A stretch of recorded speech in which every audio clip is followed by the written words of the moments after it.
Muito boa noite e bem-vindos a mais um programa do Datavénia.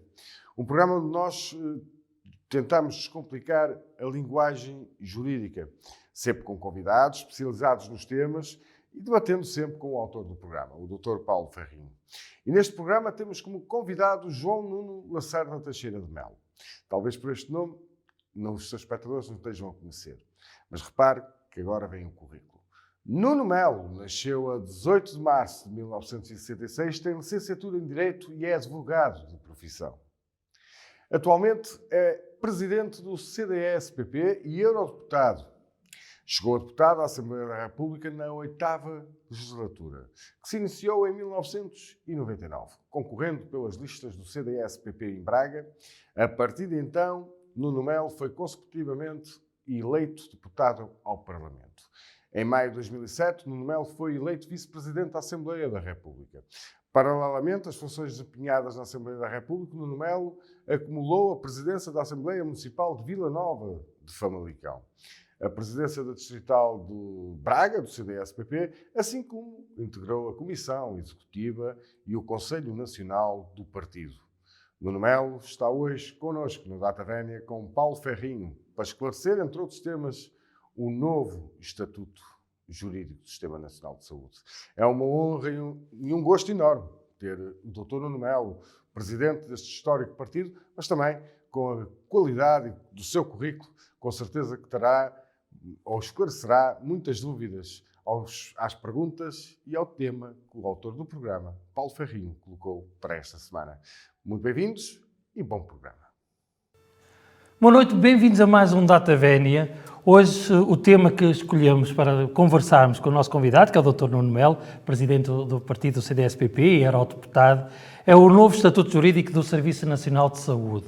Com tantas alterações que recentemente foram feitas no nosso Serviço Nacional de Saúde, decidimos por bem trazer o presidente do CDS-PP para tentarmos perceber também qual é a visão deste partido relativamente às alterações que têm sido feitas no nosso sistema.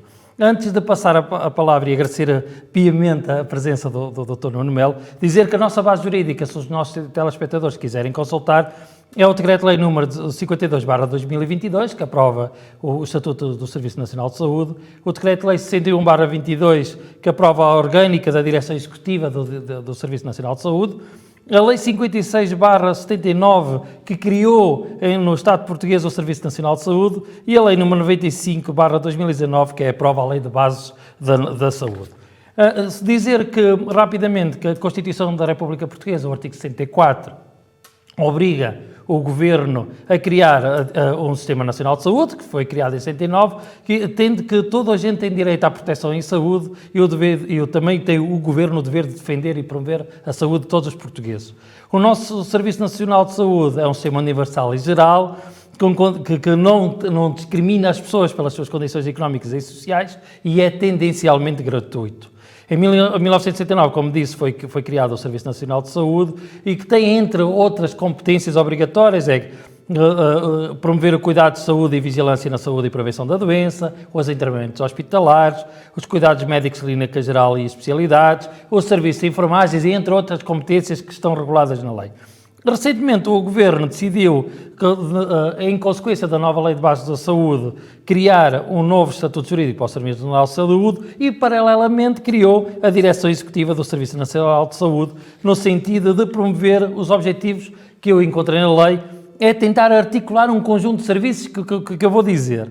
Tem que, obrigatoriamente, gerir todo o sistema e tem que articular a Direção-Geral de Saúde, a Inspeção-Geral das Atividades em Saúde, a Secretaria-Geral do Ministério da Saúde, o Serviço de Intervenção de Comportamentos Aditivos, a Administração Central dos Sistemas de Saúde, o Infarmed e as Autoridades de Saúde regionais. Portanto, a Direção Executiva tem que coordenar estes serviços todos. A Direção Executiva é um Instituto Público de natureza especial e tem também a gestão dos cuidados primários, hospitalares e a urgência hospitalar. Basicamente, foi 2 minutos, este é um emaranhado de leis do nosso Serviço Nacional de Saúde. Agradecendo a presença do Dr. Nuno Melo, a primeira pergunta que lhe faço, para abrirmos aqui as hostilidades de uma forma simpática, é o que é que o CDS-PP acha sobre este emaranhado de direção executiva, Serviço Nacional de Saúde, estas entidades todas, acha que tem tudo para dar certo ou tem tudo para dar errado? Muito obrigado, Sr. Tom, pela sua presença. Bom, eu é que agradeço sinceramente o convite e a oportunidade para falar de um tema tão relevante a todos os portugueses, porque realmente a saúde há de estar no topo das preocupações de cada um de nós. E eu acho que, infelizmente, tendo em conta a nova construção jurídica de um sistema que é relevante, temos o Serviço Nacional de Saúde, nós estaremos longe de perspectivar boas respostas. Eu começava por dizer que nós, infelizmente, temos tido ao longo dos anos em Portugal, muitas vezes, pelo menos cada vez que os socialistas governam ou a esquerda está no poder, ministros do Serviço Nacional de Saúde.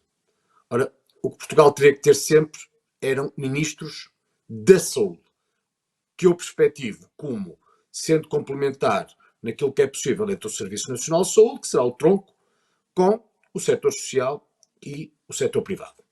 Todos ministrando cuidados que, no limite, nós temos como de vantagem, porque são os que nos permitem salvar vidas, os que nos permitem curar doenças, os que nos permitem acudir a situações de emergência. Dito isto, nós temos tido uma visão, pelo menos no que tem que ver com o PS, e este PS em particular, muito centrada no Serviço Nacional de Saúde, que de resto se percebeu com a ministra Marta Temido, quando, no fundo, desmantelou parcerias com privados, transformando hospitais que eram muito bem geridos, davam boas respostas e poupavam milhões ao Estado, em hospitais que hoje estão cheios de problemas, dão muito mais prejuízo, aliás, davam lucro ao Estado, quero dizer, em hospitais que agora estão cheios de problemas, dão prejuízo ao Estado e respondem pior aos doentes. Nós temos hoje, na realidade, grávidas em risco porque não há obstetras em muitos hospitais, temos doentes que não são salvos porque esperam anos por primeiras consultas que podem fazer a diferença entre um tratamento capaz ou não, porque nós sabemos que a intervenção rápida, principalmente nas doenças oncológicas, quando acontece, pode ser a diferença entre salvar uma vida ou perdê-la. Há muito menos pessoas sem médicos de família do que em 2015. Eu recordo que em 2015 o Dr. António Costa dizia, e tinha isso como uma das suas promessas fundamentais, que em 2017 todos teríamos médico de família. Ora, nós chegados a 2021 sabemos que, e estamos já em 2022, mas em 2021 havia 1,3 milhões de portugueses sem médico de família, que eram muitos mais portugueses sem médico de família que em 2015, quando o Dr. António Costa dizia que todos o teríamos em 2017. Mas isto só para contextualizar, ou seja, contextualizar isto. O Serviço Nacional de Saúde virando de costas ao setor social e privado, que via como adversários em vez de complementar. E com demasiada ideologia em cima, foi perdendo capacidade. E estas alterações surgiam como o milagre legislativo que alteraria as coisas. Ora, o problema é que eu acho que os problemas da saúde não se resolvem com ideologia. E hoje, devo dizer que a direção executiva do Serviço Nacional de Saúde, tendo já em conta este enquadramento jurídico que traz e o novo quadro, é dita operacional, não é? Dizem que é operacional, no entanto, não tem responsabilidade na atribuição de verbas, nem tem na gestão dos recursos humanos. As direções avulsas não acrescentam nada àquilo que é um rumo estratégico, que é essencial para a própria ideia do Serviço Nacional de Saúde. Não acrescenta visão, projeto, ambição, e há muita coisa que me causa muita perplexidade. Vamos cá ver. Portanto, não era importante gerir o Serviço Nacional de Saúde por ganhos de eficiência, eficácia e de racionalidade, que é isso que diz a lei. Não sei, que é esta direção executiva que se transforma o Serviço Nacional de Saúde como uma empresa, entre aspas, uma empresa de prestação de um serviço, que é o Serviço de Saúde, no sentido de rentabilizar melhor os equipamentos, os recursos humanos e o capital que está no Serviço Nacional de Saúde. Não será que pode ser uma boa ideia, mas pode ser mal executada? Bom, uma coisa é a proclamação. Outra coisa é aquilo que nós conseguimos retirar. Nós temos no CDS um grupo de saúde muito bom, constituído por pessoas que estão no setor público, no setor privado e no setor social, professores universitários, médicos de diferentes áreas, que olharam com muita razão de ciência para estas alterações O grupo é coordenado pelo nosso João Varandas Fernandes, enfim, que geriu os maiores hospitais de Portugal, onde está também Isabel Galriça Neto, que é uma das pessoas mais conhecidas, principalmente no que tem a ver com os cuidados paliativos, e chegaram a conclusões muito óbvias. Note, em primeiro lugar, a direção executiva do Serviço Nacional de Saúde não tem responsabilidade na atribuição de verbas, nem tem na direção da componente dos recursos humanos. Ora, quando nós queremos tratar como uma empresa ou sistema, uma empresa cuja direção executiva não tem responsabilidade na atribuição de verbas, começa logo por nos causar estranheza. Depois, não está sequer definida a relação com o Ministério da Saúde. E para todos os efeitos, Portugal tem o Ministério da Saúde, o que não seria suposto é que fosse criada uma entidade confusa, que depois poderia responsabilizar pelo que corresse mal, a par do Ministério da Saúde, que tendo a tutela, depois não se sabe bem como é que se relaciona com as outras entidades. Porquê? Porque quem é que discute o orçamento do Serviço Nacional de Saúde com o Ministério das Finanças? Pergunto eu. É a Administração Central do Sistema de Saúde? Ou é a Direção Executiva do SMS? Ou são ambas? Porque eu francamente, desse emaranhado de leis que aqui me traz, não o consigo descortinar e nós sabemos como as zonas cinzentas são às vezes a maior causa depois da ineficácia. Claro que já está a antecipar que pode haver muito conflito entre a direção executiva e o Ministério da Saúde por não definição de competências próprias, é isso? Totalmente, é porque não é claro na lei. Nem é só isso. Não há uma responsabilidade inequívoca sobre a direção do Serviço Nacional de Saúde que decorra da criação da direção executiva, não é? Eu pergunto até, imagino, se houver divergência entre a ACSS, a Administração Central do Sistema de Saúde, e a Direção Executiva do Serviço Nacional de Saúde, quem é que prevalece? Quem é que tem a última palavra? Quem é que é cometido? É que olho para a lei e não o vejo. Por exemplo, a contratação dos operadores fora do setor público, como é que é feita? Não é? Como é que é feita? É a direção executiva do Serviço Nacional de Saúde que manifesta a necessidade de contratar os operadores privados, enfim, numa determinada área. É a ACSS que trata do resto. Quem é que estabelece as regras contratuais? Não é? E nisto inclui os preços. Não é? Portanto, há uma lei que proclama, mas que é pouco detalhada, permite muitas zonas cinzentas e principalmente não clarifica as competências. Isto é terrível quando se gera um orçamento tão grande e quando se tentam resolver problemas que são tão evidentes, não é? Enfim, e muito mais, e muito mais. Como é que o CDS proporia para alterar o paradigma atual do sistema? Porque confunde-se muito o que é sistema e o que é serviço. O Serviço Nacional de Saúde está dentro de um sistema nacional de saúde, onde estão os privados, o setor social e, sim, o nosso Serviço Nacional de Saúde. Como é que o CDS casaria estas três realidades? Bom, casando aqueles que em Portugal prestam serviços de saúde, que não apenas o Serviço Nacional de Saúde.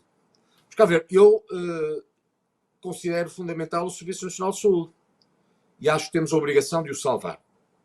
Agora, o Serviço Nacional de Saúde não vive com ideologia. Menos pode ser sustentado, como acontece hoje em dia, com profissionais muito desmotivados, absolutamente sobrecarregados de trabalho e mal pagos. Veja quanto ganha, e quando digo mal pagos, refiro-me a médicos, refiro-me a enfermeiros, refiro-me a técnicos de saúde. Assoberbados de trabalho. Veja quanto ganha um médico que ingressa no Serviço Nacional de Saúde, está no começo de carreira, é verdade, mas é alguém que trabalhou duramente para lá chegar, um curso de 6 anos, muito difícil, muito especializado, tem um trabalho, tem um rendimento impossível de ser satisfatório ou motivador. E, portanto, o problema começa logo nos recursos humanos. Nós temos poucos profissionais de saúde no Serviço Nacional e muito remunerados e, principalmente, muito desmotivados. Depois, não temos um sistema que aproveite as capacidades das outras entidades, privado, setor social, naquilo que possam fazer melhor, mais barato e complementarmente ao Serviço Nacional de Saúde. Por vezes, o Serviço Nacional de Saúde ganhará mais e dará melhor resposta aos doentes se o Estado, enquanto tal, protocolar com privados e protocolar com os setores sociais, pagando menos do que aquilo que seria o custo no Serviço Nacional de Saúde. Depois temos um problema que é a da própria produtividade. Nós temos um sistema profundamente socialista, no sentido que, para a maior parte dos médicos do Serviço Nacional de Saúde, insisto, sobrecarregados de trabalho, é indiferente operar um doente ou operar 20 doentes. É indiferente garantir 10 consultas ou 30 consultas. E isto é profundamente desmotivante também. E, portanto, nós acreditamos que uma parcela que de alguma forma recompensasse o esforço e o mérito é fundamental, como é fundamental em tudo na vida. E, portanto, se temos um médico, ou um enfermeiro, ou um técnico de saúde, que consegue produzir mais, que consegue dar melhor resposta, que tem melhor sucesso, que termina com mais eficácia listas de espera, obviamente que tem que ter nisso uma compensação em relação a outros que não fazem assim. E depois, a própria lógica empresarial do Serviço Nacional de Saúde passaria por aquilo que aconteceu em Braga, que aconteceu em muitos outros hospitais, de trazer a lógica das empresas, tendo em conta que a saúde não pode ser tratada estritamente como uma empresa, porque no limite está a vida de um doente, mas trazendo uma lógica na gestão, em certa medida empresarial, para dentro do Serviço Nacional de Saúde. Eu volto-lhe a dar o exemplo do Hospital de Braga. O Hospital de Braga foi considerado dos hospitais melhor geridos em Portugal. E a ministra Marta Temido, por pura razão ideológica, enquanto lá dizia que ouvia a internacional cada vez que se sentia estressada, desmantelou um sistema que dava resposta, que poupou milhões ao Estado, para dizer que isto agora é público. Como pública ficou a hospitais, PPPs e essas poupanças não adivinham. Eu, por acaso, li o relatório do Tribunal de Contas que falava e que dava essa questão das PPPs na saúde como alguma benesse em termos de gestão, isto é, com alguma maior eficácia em relação à gestão pública.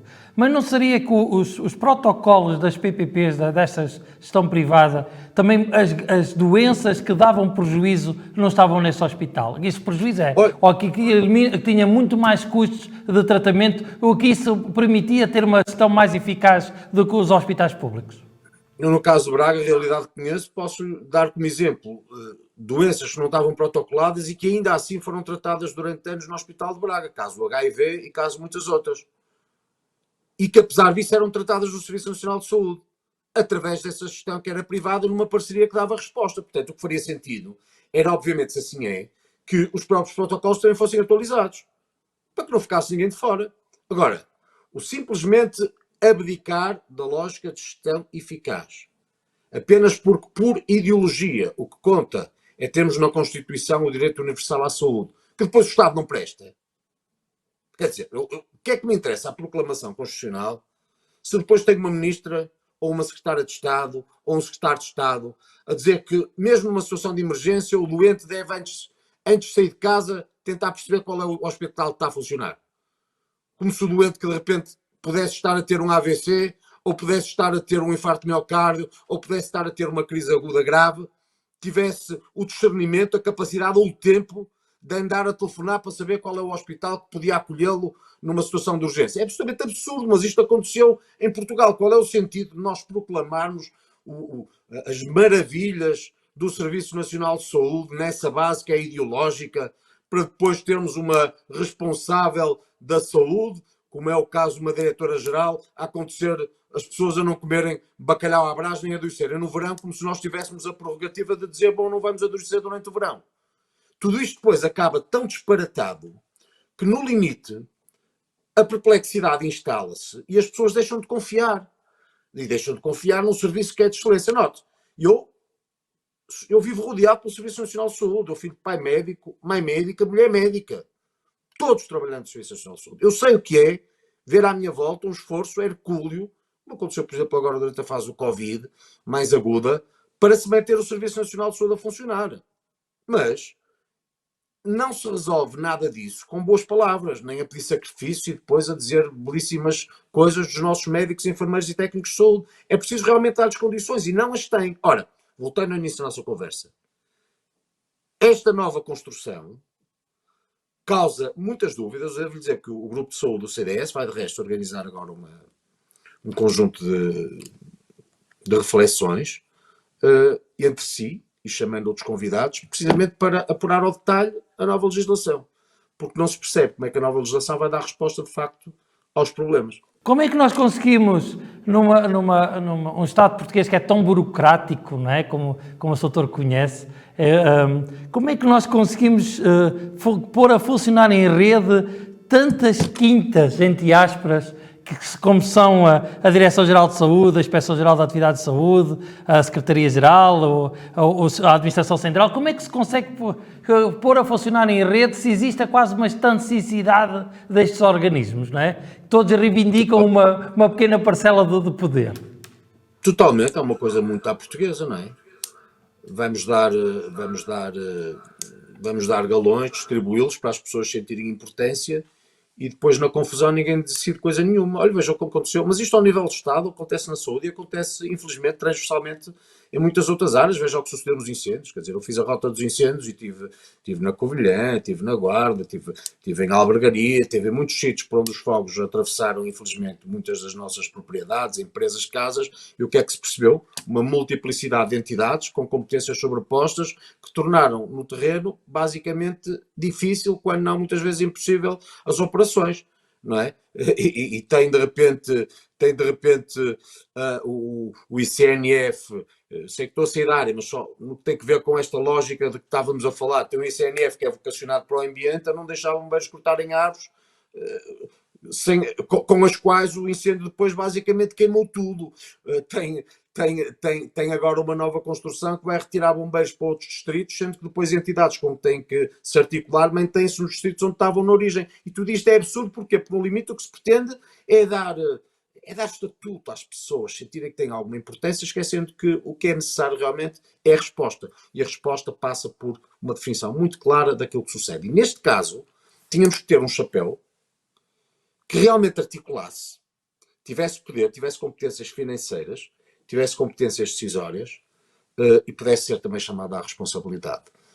E à qual as outras entidades, que são muitas, sabemos nós, dessem resposta e obedecessem. Mas isso não sucede.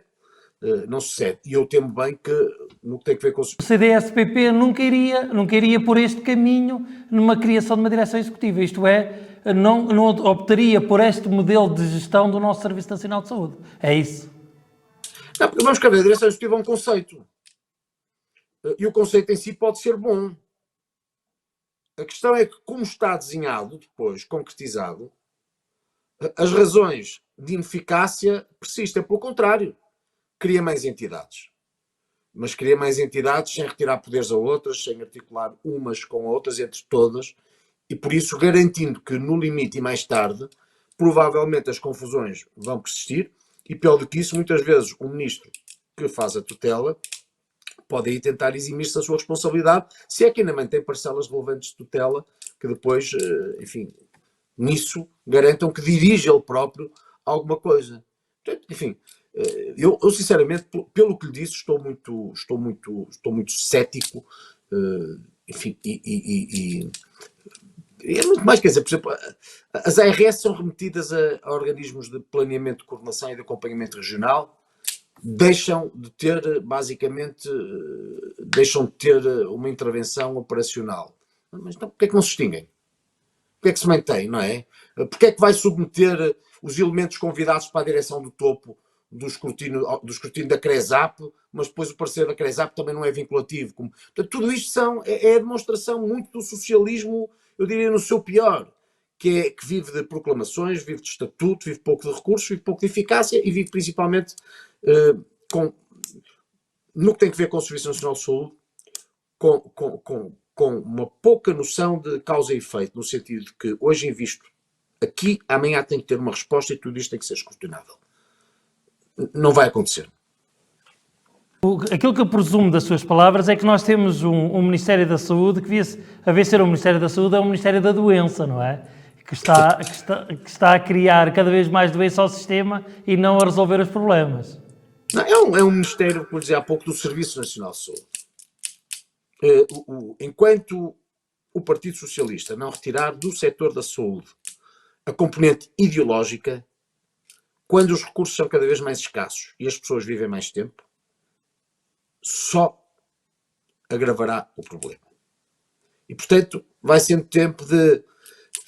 Eu percebo muito bem, cada vez que os socialistas falam da saúde, vai ter com a mão no peito e falam do Dr. Arnaud, e, quer dizer, mas tudo isso é história.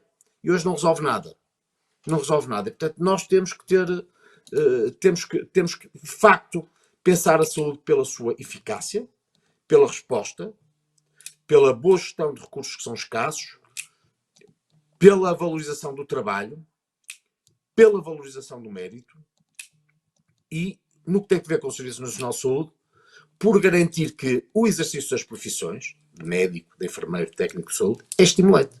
Porque, enfim, com todo o respeito, ter médicos no Serviço Nacional de Saúde que ganham pouco mais à hora, feitas as contas, de uma mulher a dias, com todo o respeito pelas mulheres a dias, mas simplesmente não investiram no seu percurso, como investiu um médico que teve que estudar tanto e tantos anos na sua própria formação, não é lógico e é profundamente injusto.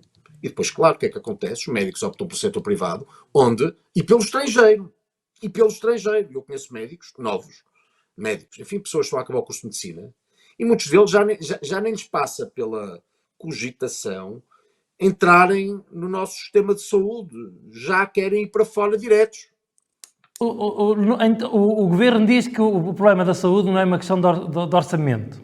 Todos os anos, paulatinamente, o orçamento para a saúde vem sendo reforçado. Aquilo que nós temos percebido é que cada vez mais os capitais fixos do sistema da saúde são negativos. Isto é, o investimento em equipamentos cada vez é menor, o que leva a que também haja uma prestação de serviço cada vez com menos qualidade, não é?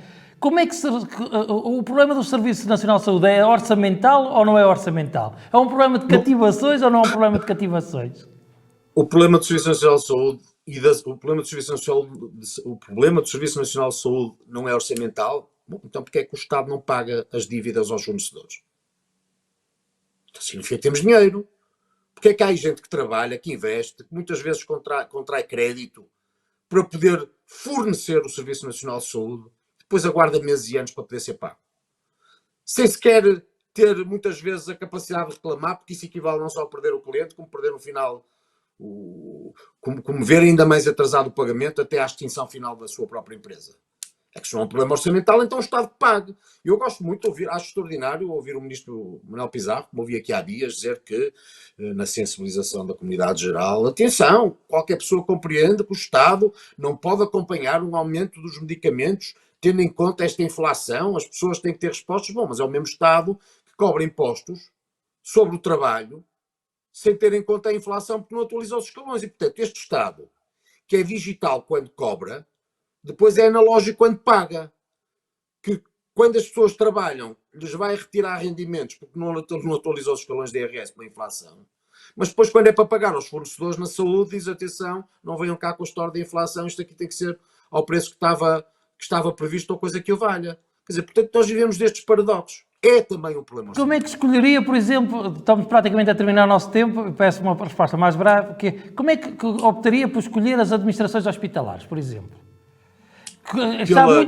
Toda a gente diz que estão muito partidarizadas, não é? Ou que são comissários políticos do governo, quase, do partido do governo. Como é que se fazia?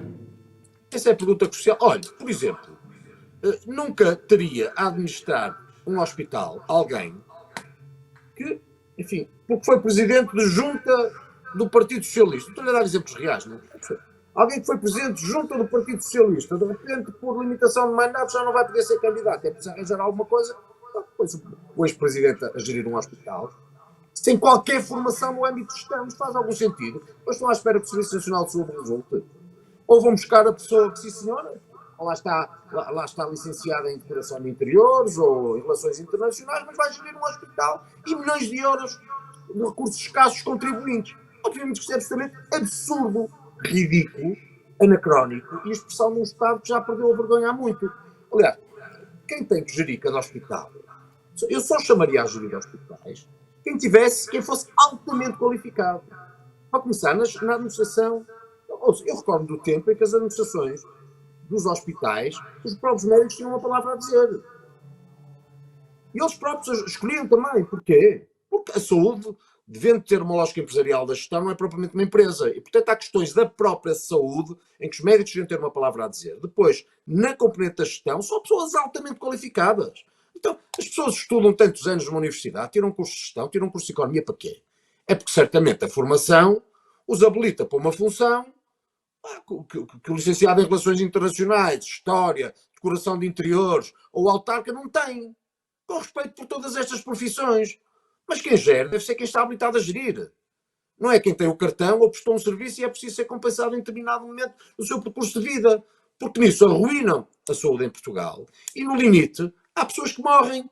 Há pessoas que sofrem muito mais nas suas doenças. Há pessoas que não veem sequer uma coisa tão básica como uma primeira consulta poder ser concedida, a não ser anos depois de se sentirem mal. Quer dizer, nós temos pessoas que se sentem mal, não é? Que acham que de repente precisam de uma consulta e têm que esperar antes pela consulta. Depois, entretanto, como muitas morrem, deixam de ser problema, porque a estatística trata do resto, não é? Mas isto é totalmente perverso. Uma pergunta, estamos a terminar o nosso tempo, é uma pergunta sempre que eu trago desconfortável, mas simpática, desconfortável, que não tem muito a ver com este tema, é mesmo com o próprio CDS. Há muita gente, há uma parte da sociedade que diz que o CDS morreu por deixar de estar a representação na Assembleia da República. Há alguns militantes do seu partido, que eu tive curiosidade em perguntar, dizem que o Soutor, por estar em Estrasburgo, está muito pouco próximo das estruturas do CDS, ou que percorre, ou faz poucos quilómetros. O seu circuito de carne assada é muito pouco aqui dentro das estruturas do CDS. Acha que o CDS tem viabilidade ou é mesmo um partido para fundir com a Iniciativa Liberal? Esta é uma pequena provocação, como é óbvio. Muitos dos que têm essa conversa, se calhar foram alguns dos que nos trouxeram até 1,6% nas últimas eleições legislativas. A questão é que eu quero o CDS muito mais virado para o país, através de estruturas, e também tem de perceber que nós já estamos convencidos. Temos agora que convencer aos outros. Eu posso passar o tempo todo que tenho em almoços ou jantares dentro de casa a falar em circuito fechado. Mas enquanto o faço, depois não estou fora a falar para todos os outros que temos que chamar de novo ao CDS. Eu, em relação a isso, posso lhe dizer uma outra coisa. Em primeiro lugar, uma das razões que me levou a candidatar à presença do CDS foi precisamente a circunstância de ser eurodeputado, porque deixamos de ter deputados. Perdendo os deputados, perdemos os custos financeiros. E perdemos a exposição mediática.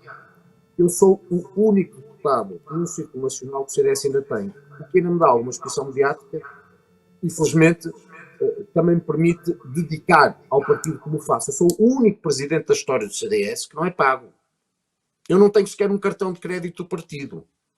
E as minhas despesas pago-as todas. Isto vale para o secretário-geral e vale para os secretários-gerais adjuntos.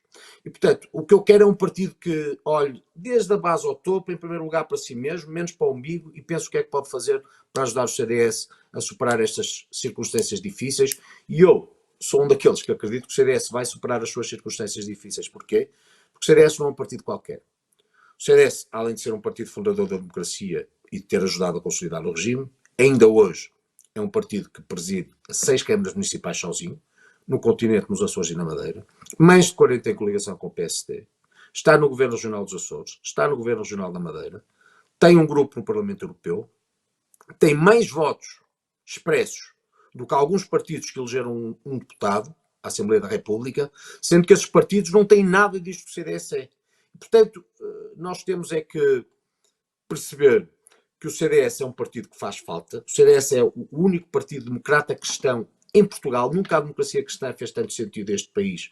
Se calhar, como agora, neste tempo de economia de guerra, de aumento de inflação, de aumento de taxas de juros, quando as pessoas já têm dificuldade em comprar alimentos para si e para os seus, não há nenhum partido que substitua o que o CDS é na Assembleia da República. O CDS não está na Assembleia da República, mas não foi substituído. O CDS não é um megafone de protesto como outros que vivem de um homem só. Se eu morrer hoje, sei que amanhã o CDS continua. Há outros partidos em que se eu morrer, o partido acaba. E o CDS não é só uma ideia para a economia, como basicamente é o partido que acaba também de me referir. O CDS é um partido que vive para além da economia e se quer uma economia forte, percebe que parte do que essa economia gera tem que estar ao serviço de pessoas em dificuldades, e daí a economia social que nós defendemos, porque nós não nascemos todos com as mesmas oportunidades. E, portanto, o CDS, porque ainda faz sentido enquanto doutrina, porque tem quadros extraordinários, porque tem estruturas de norte a sul, vai dar a volta às suas circunstâncias. Eu acredito profundamente nisso. Muito obrigado, doutor, pela sua presença, foi uma enorme simpatia, espero que esteja bem, que eu desejo agradeço. muita saúde, isso é que interessa, a saúde pessoal que permite depois fazer essa sua atividade política, e ainda por mais é de forma pro bono, portanto, graciosa, o que ainda aumenta mais o prazer que é dado à própria atividade, acho eu, e foi um gosto estar aqui no Data Vénia. Muito obrigado para si, doutor. Muito obrigado pelo convite, tive imenso gosto e muita sorte para o seu programa, que é muito importante também. Traduz, talvez, o melhor do interesse público. Muito obrigado, doutor. Voltamos para a semana, agora passo ao Paulo. Muito obrigado, Dr. Nuno Melo. É sempre um gosto recebê-lo aqui no Novo Canal. Quanto a ti, Paulo, vemo-nos para a próxima semana com mais um tema e desta vez com 2 convidados. Fica assim o suspense no ar. Quanto a si, já sabe, pode ver este e outros programas do Novo Canal em novocanal.pt ou então na sua rede social favorita. Eu despeço-me desejando um excelente fim de semana e marcando encontro, pelo menos na segunda-feira, com o Brigada Zarcão. Uma boa noite.